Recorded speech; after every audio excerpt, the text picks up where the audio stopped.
12 உயிரெழுத்துக்கள் அ, ஆ, இ, ஈ, உ, ஊ, ஏ, ஏ, ஐ, ஓ,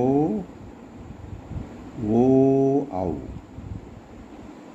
இந்த 30 எழுத்துக்கள் 18 மெய்யெழுத்துக்கள் 12 உயிரெழுத்துக்கள் ஆகிய 30 எழுத்துக்களை மட்டுமே வைத்து இதோ பாருங்கள், நன்கு பாருங்கள்.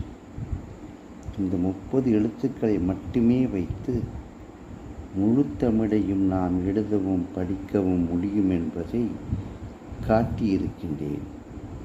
இதைத்தான் உங்களிடம் நான் திரும்ப திரும்ப கூறுகின்றேன்.